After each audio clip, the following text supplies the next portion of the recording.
Hey, let me ask you something. Do you think that God is unfair? I think it's clear to all of us that God loves us and that we are his children. But it's also clear that he does not bless us all in the same ways. But does that make God unfair? Does it make him biased? Do you ever think that God plays favorites? You know, some believers do very well financially, some do exceedingly well, but I also know others who are barely getting by. I know believers who have great skill and access to great opportunities, and some, quite frankly, not so much. I have brothers and sisters in Christ who are blessed with 4, 5, 6 children, and I know other believing couples who are having a very difficult time getting pregnant. Some believers have a lot, and I know some that don't. You know, as parents, we try to show no bias when it comes to loving our children. So generally, when we do something for one, we feel obligated to do the same thing for the other. When it comes to the way that God blesses us, it's obvious that he doesn't feel obligated to do the same. My question is, why not?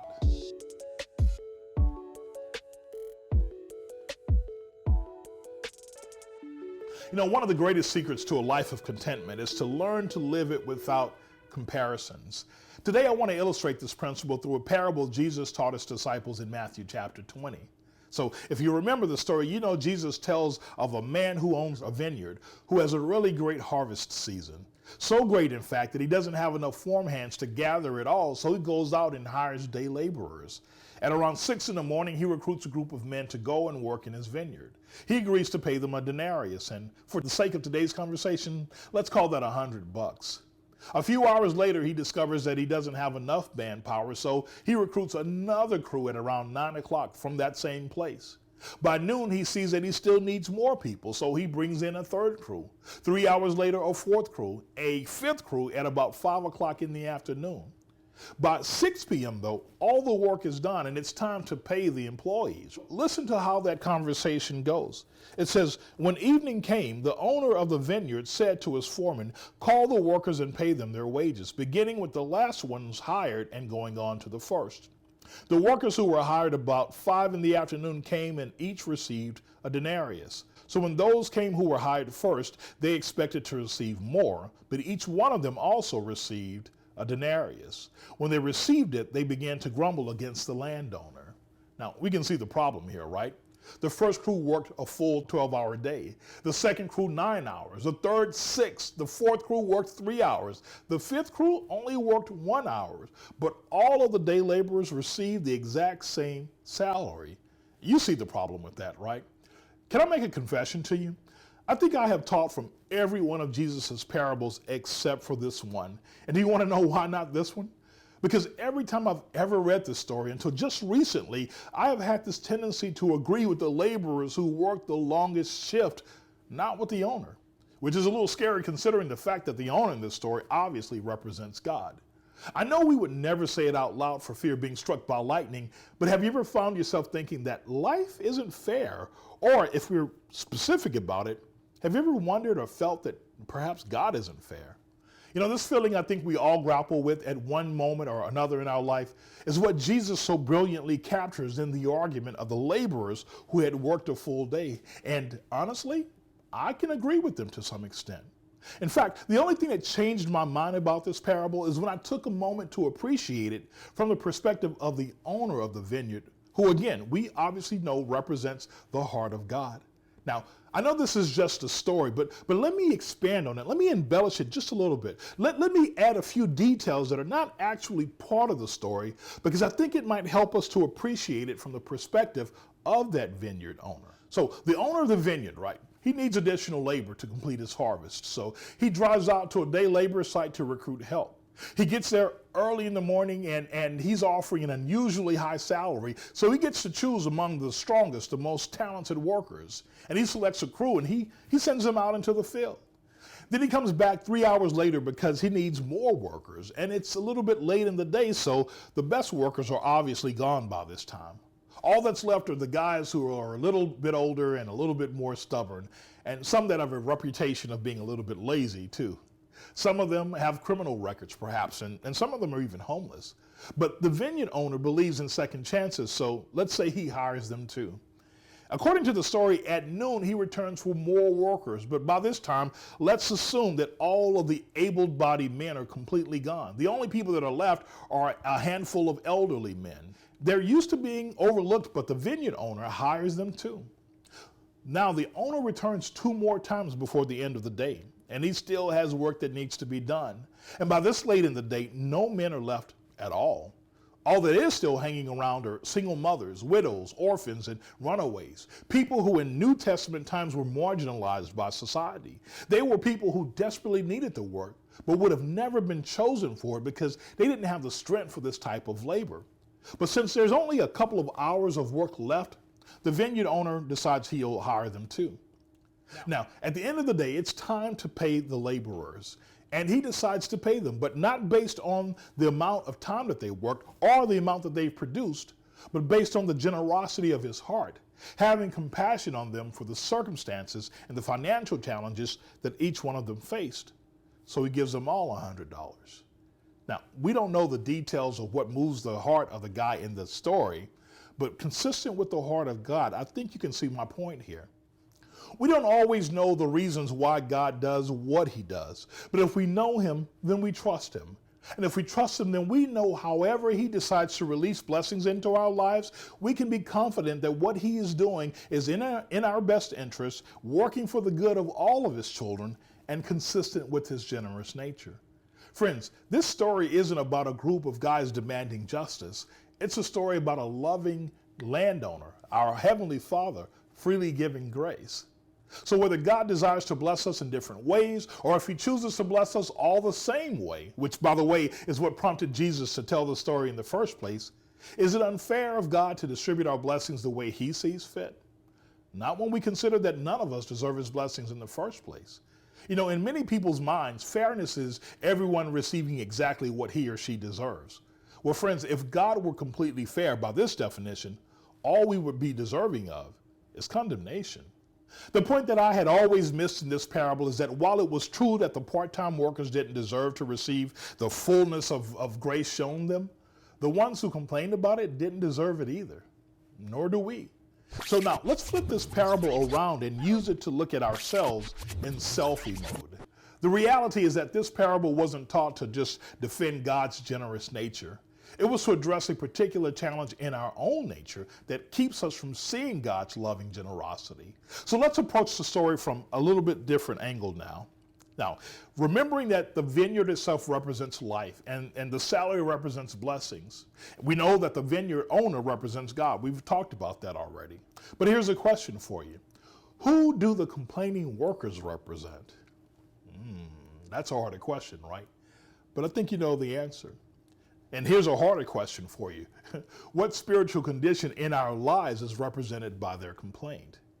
You know, when you really look at the argument that these men levied towards the landowner, you'll recognize that they were suffering from an incredible case of chronic comparisonitis. Have you ever heard of this? Probably not, because I just made it up, but it's a terrible condition, and it's a real condition. You catch it when you spend too much time paying more attention to what someone else has instead of what God has blessed you with. The men in Jesus' parable caught a bad case of it. See, they were watching the transaction, wanting to see how much these part-time workers were going to receive, but the question is why? And the answer is they were pocket watching. If they had simply minded their own business, they would have walked away content. Do you want to know what makes us question God's fairness?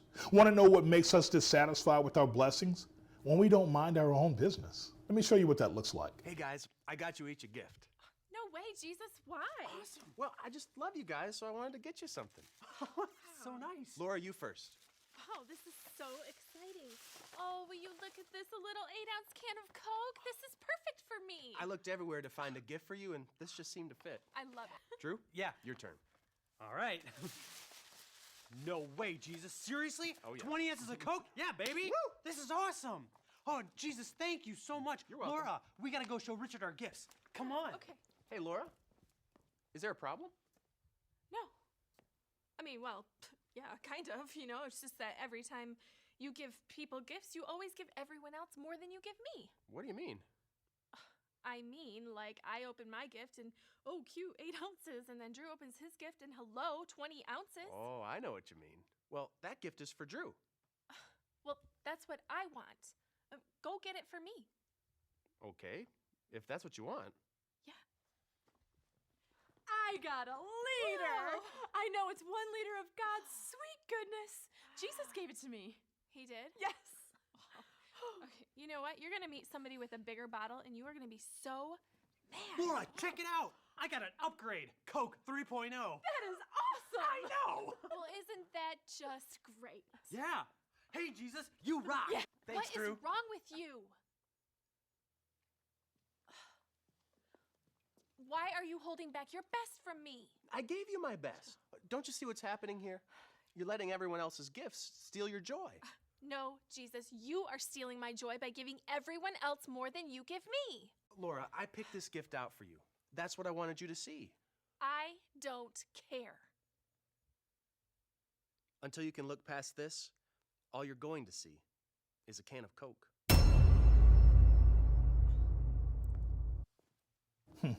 The 10th commandment warns us not to covet our neighbor's house, or our neighbor's wife, or his servants, or his ox, or his donkey, his opportunities, or his good looks, or her nice purse, or his nice rims, or anything else that belongs to them. And do you want to know what makes it hard to be obedient to this commandment, especially in this generation? Man, 2 words for you: social media. All day long, your neighbors, your friends, your family, your co-workers are posting pictures and videos of their house, their wife, their rims, their ox, their donkeys, and everything else. In the past, people might have just envied their neighbors, but now we compare ourselves with everyone around the world. Way back in the 4th century BC, Aristotle defined coveting as the pain at the sight of another's good fortune. And we all know how that feels. Every day, all day, we are bombarded by images of people's photoshopped lives on platforms like Facebook and Twitter, Instagram, and Snapchat. And it causes us to compare these ideal versions of their lives with the shortcoming in our own. We compare the photogenic images of other people's relationships with the problems that we're having in our own relationships. The success of other people's careers that we find on LinkedIn with the setbacks of our own jobs.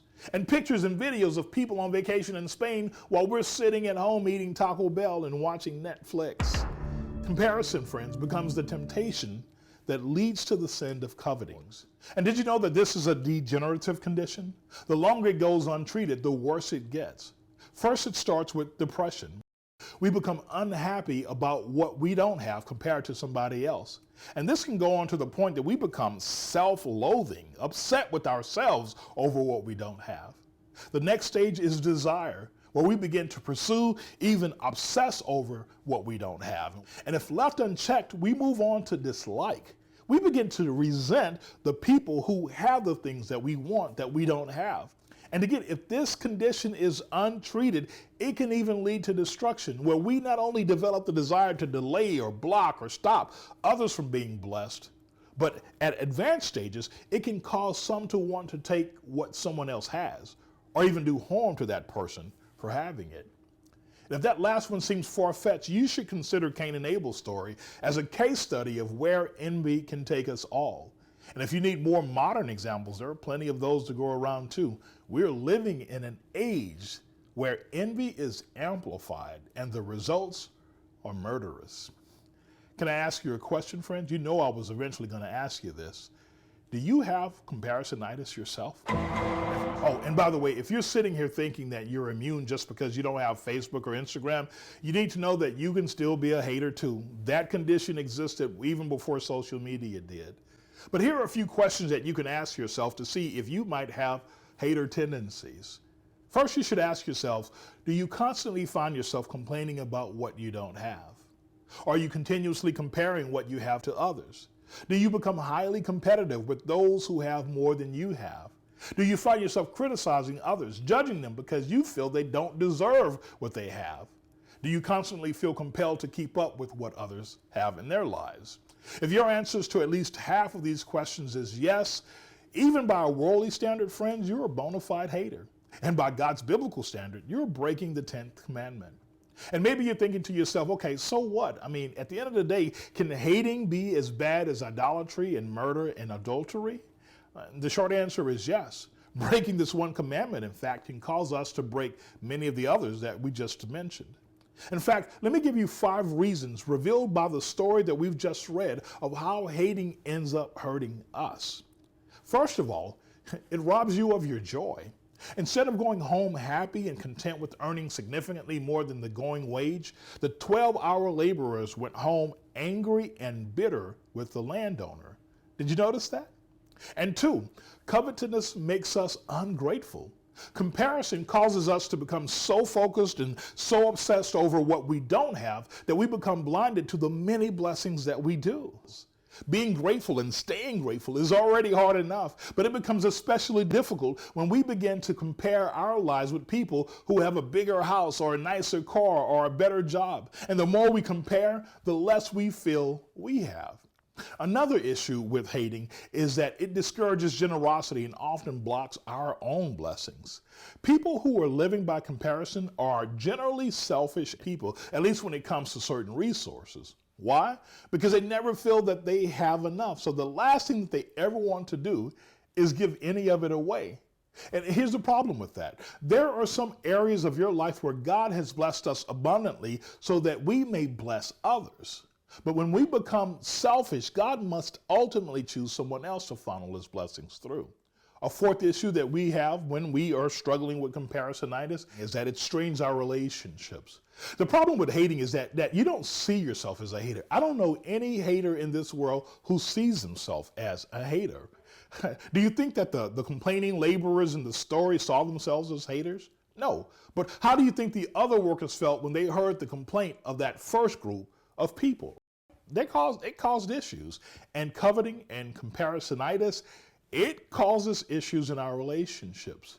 And of all the relationships, the greatest impact is in our relationship with God. Isn't it interesting that the workers in Jesus' story were so caught up in the fairness of their case that they failed to see the wrongness of their own heart or the generosity of the landowner? They felt like they had been cheated by him. Eventually, living a life focused on what others have will cause you to feel cheated by God. The heart that believes God has been unfair can be easily led from discouragement to resentment and ultimately to rebellion. So let me wrap up by sharing 5 prescriptions that turn coveting and complaining and criticism into contentment. Here's the first thing.